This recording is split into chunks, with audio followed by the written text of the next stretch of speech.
On today's show, that's right, fire up the beacon. Matt Moore, Nick Angstadt are here to talk about James Harden, the trade to the Clippers. It finally happened. Talk about that and more on today's Locked On NBA. What? You are Locked On NBA, your daily cast. Part of the Locked On Podcast Network, your team every day. And welcome. You are locked on to the NBA. My name is Nick Angstadt, host of the Locked On Mavericks podcast. Joining me from Locked On Nuggets, the Action Network, and from Harry Potter Basketball on Twitter. What you got for me, Matt Moore? I got the need to sleep because we were recording this at 2:27 your time, Central Time. You got a need. You called me. You called me for this. You're like, hey.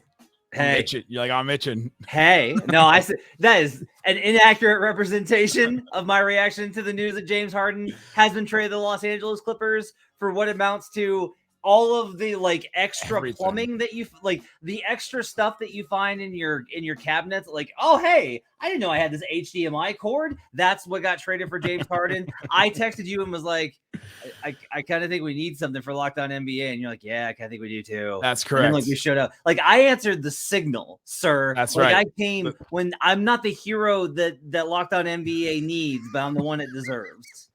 I was laying there in bed. I'm not going to lie. No pants. I was ready to go to bed. I just got done talking to Darian Vaziri of Locked On Clippers. He is not happy. I'll put it that way. And so we had a good conversation. He's going to have a good episode. I'm excited to see it on Locked On Clippers. So go check out Locked On Clippers. I know Josh Lloyd is up as well, but it's probably I don't know, midday for him in Australia over there. Locked On Fantasy Basketball. Probably fine. Let's talk about James Harden. He goes to the Los Angeles Clippers, according to Adrian Wojnarowski, who just dropped this.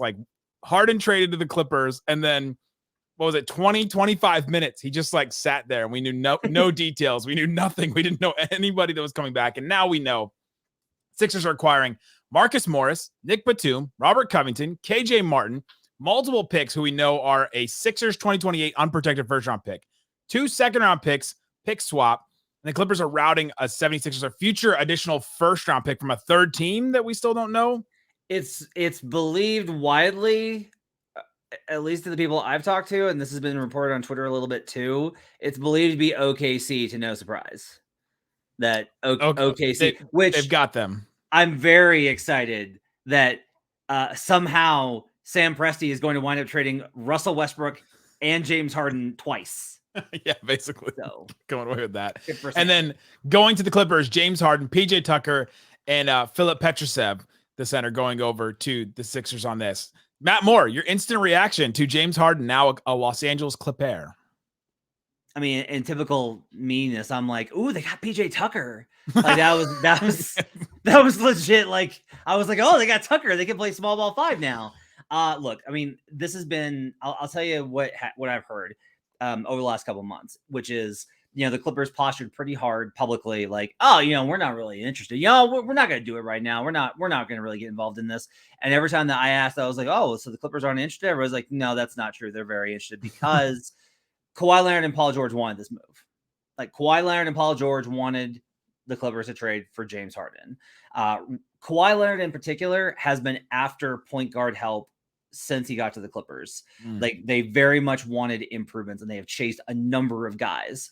Reggie Jackson was basically okay, we can't get any the big names, but hey, Reggie's PG's dude, so we could do that for a while. And it worked for a little bit, and then they ended up, they had Russ last year, but obviously Russ is not the same kind of guy that he used to be. And so now they go get James Harden, who they tried with Brogdon too, and then that trade fell through. They tried Brogdon, that trade fell through. And really, from the get-go, I think there's probably communication between Harden and Kawhi and PG for everybody to kind of be on the same page. These guys are all of the same era, right? Their absolute primes was essentially 2014 to 2018. That was the key prime of these guys. And now they're a little bit past that, but still think that they're at the top. And those guys always want to team up. We have that in common, me and those players. I will say the deal is... it's a lot. If you look at the entirety of it, it's interesting because I've seen the reaction on Twitter and it's been man, Clippers got fleeced. Why didn't they just do this deal a month ago? And then I've seen people be like, They didn't even get Mann. They didn't even get Terrence Mann in this deal. Untouchable Terrence Mann. Untouchable Terrence Mann. And so there's like a wide variety of reactions. I kind of think that if you're the Sixers, a lot of this is based off of you're trying to ride the wave, right? Okay, Tyrese Maxey looks like he's made a huge leap. Embiid is still going to play at an MVP level. We have the components of a really good team. We have supporting cast. And now you add like Nick Batum that can play and Robert Covington that can play. Former process Sixer, by the way, Robert Covington. Yeah, back. You add that component. You do get the trade assets. So you get the pick assets. I don't know if Marcus Morris is going to stick or not. Congrats to the Clippers for finally getting somebody to bite on Marcus Morris after 4 years of trying to deal him. Big win for them. KJ Martin, underrated piece in this that I'm sure that you and I's mutual friend Jackson Gatlin will have thoughts on how he can fit with the Philadelphia 76ers. That's actually a pretty good get, right? Another young, kind of versatile forward. They add a lot of pieces here that theoretically add depth and versatility to the Sixers. So if you're just like, it's Maxey and Harden, and then we'll figure some stuff out to go with them. Losing Tucker, I think, matters quite a bit, but it does, I think, wind up. This is considering the corner the Sixers were backed into. This is like one that you can be like, okay, you got a lot of stuff for it. You didn't get a signature piece for trading James Harden, but you were never going to do that when you destroyed your leverage. You came out okay. The Clippers get to say, we didn't include Terrence Mann. We didn't include Bones Highland. All we did was we moved a pick, 2 seconds, a swap, and we got a third team for whatever it is they're going to give up in that deal. We don't know the details of that yet.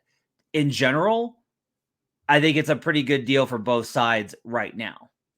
It's a good deal, like in a vacuum, like if you look at it, but I still just, I'm looking at the Photoshops right now, like on Twitter, and watching them scroll by and seeing Russell Westbrook, James Harden, Paul George, Kawhi Leonard. Like, Matt, we are getting 4-man lineup data for those guys at some point during the season, probably after game 1. They'll probably start together with Zubats. And I just can't get the thought out of my head that like these guys have had so many trips to the playoffs that have just crumbled in so many different ways. How can it possibly work together, thinking about all 4 of those guys? Yeah. And then you think about, well, what are Clippers fans maybe complaining about with this? Well, we lost our wing depth and wing defense.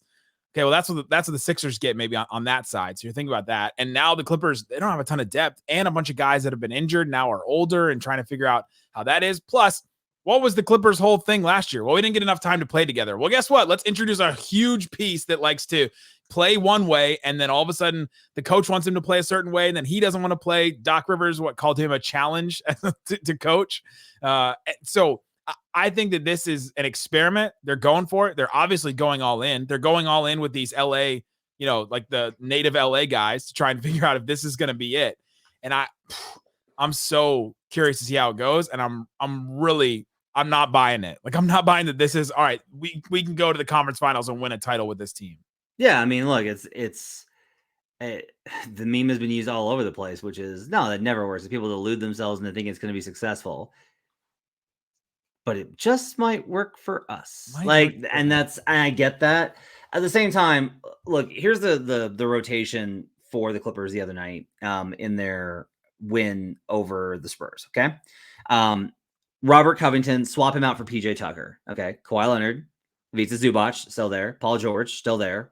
Russell Westbrook gets subbed out for James Harden now. Russ probably goes to the bench. If not, then that's going to get nasty. Bones Highland, still there. Mason Plumlee, still there. Norman Powell, still there. So your 8-man lineup is 9-man. Now, once you bump Russ there, you have a 9-man lineup and they're all still there. Like they didn't lose anybody that the guy that they lost that was starting was Covington, who they didn't play in the playoff series last year for some reason, but they had PJ Tucker, who's like Covington, but better. And so you're absolutely right in that this is all built on ifs.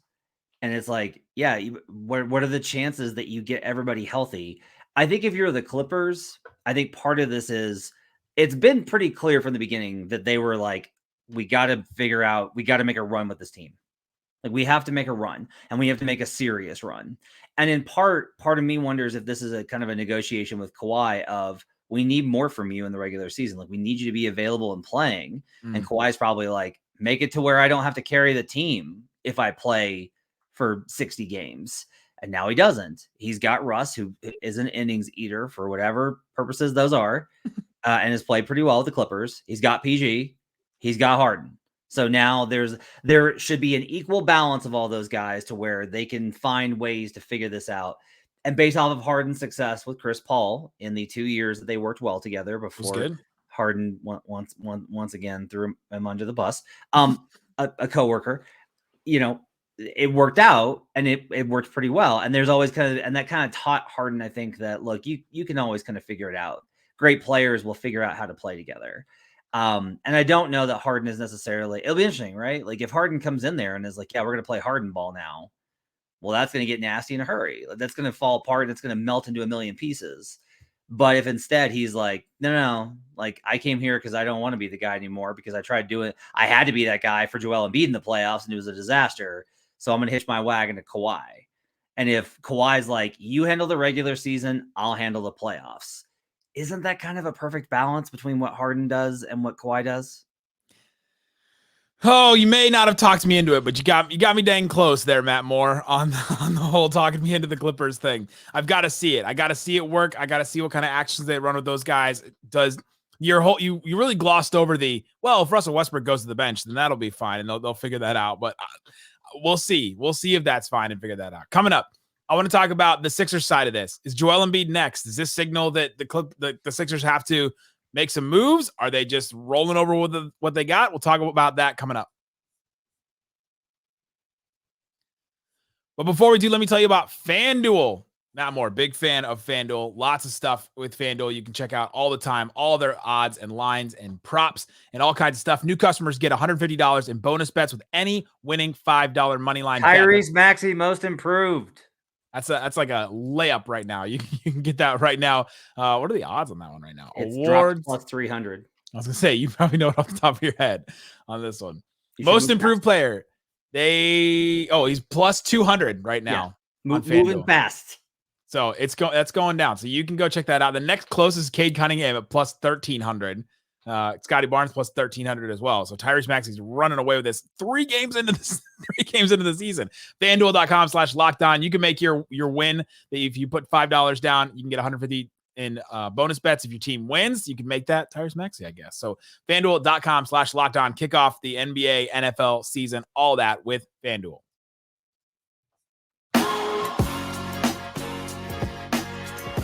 Thanks everybody for hanging out with us on Locked On NBA. Making us part of your day, making us your first listen. If you're listening to this early in the morning, you can go listen to the episode earlier today with Tony East and with David Ramil. Appreciate Tony filling in for me on the night I was supposed to take off tonight. Appreciate that, Tony East. Tony filled in for you, and then you showed up to work anyway. Yeah, that's how committed I am. So you can check that out. You can also check out any of our Locked On shows. Click the link in the description, and you'll find the Locked On show that covers your team every day, including Locked On Clippers, Locked On Sixers with Keith Pompey.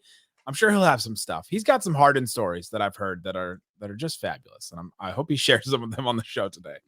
All right, Matt, the Sixers side of this, they get stuff. We talked about some of the stuff that they get. Now they have a bunch of pieces that they have to try and figure out around Joel Embiid and Tyrese Maxey. There's been, I don't know, smoke, embers, something with Joel Embiid maybe wanting out, maybe wanting to go to the Knicks, maybe wanting to go somewhere else. You made a face at me when I teased earlier. Is Joel Embiid next? You're not buying that Joel Embiid is the next one to be moved for the Sixers, and we're gonna retool now. This doesn't look like it on the surface. I'll say that. Like maybe I'm wrong, and they just took on as much salary as they can so they can dump it, right? Like maybe that's one way to kind of read this is like they took on Cove and they took on Batum and they took on Morris. Because they're like, yeah, because dumpable salary. That's why we took those pieces, because they weren't going to give us man and we weren't going to get bones. And so if we couldn't get a young player, we took on as much salary dump as we possibly could to one, it's required to fill in Harden's salary. And 2, we could just dump it and start over. So that's possible. But instead, like a lot of what this reads like is no, like they locked up on long-term flexible veteran depth for them to be able to do it. Now, look, I will say, and I've been talking about this for almost a year now, that everybody in the league has had a side eye on the situation regarding Joel. That like even before his comments this summer, where he was like, whether it's in Philadelphia or somewhere else, like there had already been kind of noises of like, hey, keep an eye on Joel, because there's kind of just this idea that he might be reaching a point in his career where he's starting to think about other situations. Now that may have just been with the frustration with everything going on and all the instability and like the general hit. There have literally been books written about this era of Sixers basketball that you can go read. But if we look at this, I think I have one, the Jake Fisher built to lose one. I think I have that one on my shelf. So there are ways in which this could happen. And if Embiid looks at this and goes, you got me Batum, Covington, and Kenyon Martin's son. That's what we got here. And, Morey's probably responsible. Be like, well, look, I have the picks now. I can then send those out and try and get us another guy before the deadline. Right. And that's probably what the Sixers' pursuit will be, is like, let's try and maneuver to upgrade the team again. Because that's a very Daryl Morey thing to do, is like, I took a loss on this trade, but I got the stuff that I needed to then move back into pole position by pivoting again. Morey's very good at pivoting. He's just always been very good at, okay, we'll go 2 steps back in order to go 3 steps forward. Do you think it has to be a trade that happens in the season, like at the trade deadline? Yes. Because this team, like, they have no salaries outside of Embiid. Right. They have Tyrese Maxey's restricted free agent. Paul Reed's got a non-guaranteed, and then Jaden Springer's got his rookie deal that's kind of non-guaranteed. So, like, it has to be this year. I think so. I think if they don't make a significant run, if he doesn't make a conference finals, I think you're going to start. I think we're going to deal with the summer of, are the Knicks trading for Joel Embiid? And like, look, the second that Joel indicates that he wants out, the Knicks will be just absolutely pounding on the Sixers' door, being like, RJ Barrett, Evan Fournier's expiring contracts, every pick we've got.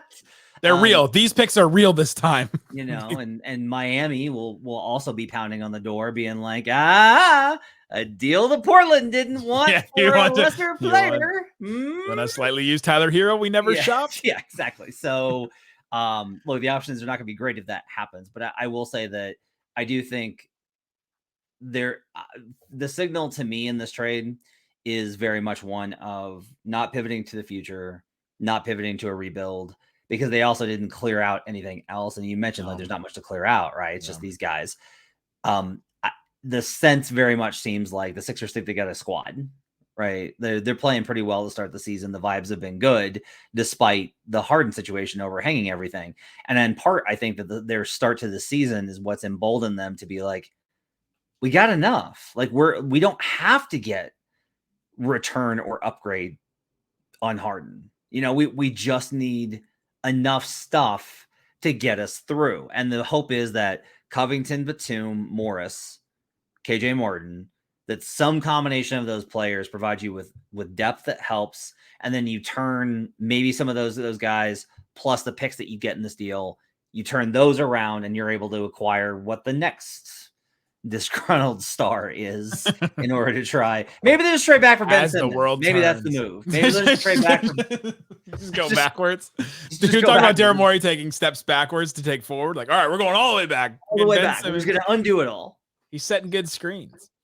To your point, though, to go back to like the Clippers' point of like who do they move from the guys that they had been starting? They've been starting Embiid, Tobias Harris, Maxey, Melton, and Tucker. You take out Tucker and you add Nick Batum, Robert Covington.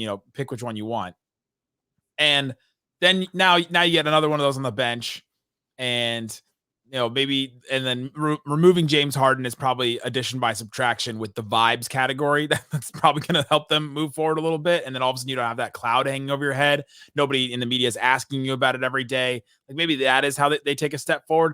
I still don't see that team contending with Milwaukee or Boston. And so if you're saying they've got to make a conference finals, then okay, then they've got to make that trade now. They've got to make that trade this season because they're not contending with those teams right now. Right. It would be very surprising me if they get through this season. And I mean, that's going to be Morey's case, right? He's like, if he can't find the deal, if that star doesn't come available, because quite honestly, the star that's always available at the deadline is James Harden. So you can't, That was off the table. And so, there are only so many stars, and like with Beal's gotten moved, etc. If there's not another deal that Morey can pull off, Morey will probably be like, well, look, I got stuck with the Harden situation. We've talked about that. We've dealt with that. I have all these pieces. We're going to go into the offseason. We're going to extend Tyrese, and we'll get you another star, and we'll go, we'll work on it there. And maybe that happens, but it just feels very much like there's a lot of pressure to make a run now. And again, this is why I think the deal is interesting. Is there's two ways of reading this, which is they got veteran players like Robert Covington and Nick Batum that are versatile forwards that can play multiple positions and defend in the playoffs. Yeah. They also got Nick Batum and Robert Covington, aging players on contracts that are extremely easy to dump. And so like, this is razor's edge. And it also kind of makes sense that if Morey can't get Terrence Mann or Bones Highland, that this would be the deal that he opts for. Why? Because it gives him options. It's like, hey, you know what? Covington's playing pretty well next to Embiid. Or it's like, okay, we got to rebuild. It's time to move all these guys. I'm going to do a bit from my other show, Locked On Mavs. One more thing. Next time, don't wait till it's 3 seconds left to talk. This is another trade where a team goes all in on offense. James Harden, Westbrook, Paul George, Kawhi Leonard, still defensive guys, but you're going all in on offense really there. The Suns made a deal that was all in on offense there. Is this a trend we're seeing in the league now? The Bucks made a move all in on offense, moving from Drew Holiday to Damian Lillard. Everybody just like, let's just get the most high-powered offenses we can to try and hang with Denver, hang with whoever else is going to be there. No one's really pivoting to defense. Who's going to pivot to defense, basically?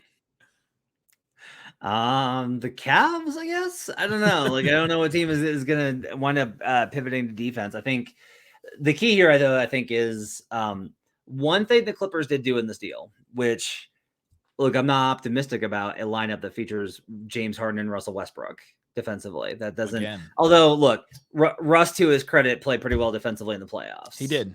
He's kind of come full circle where like he started his career as like, hey, Russ is a pretty good defender.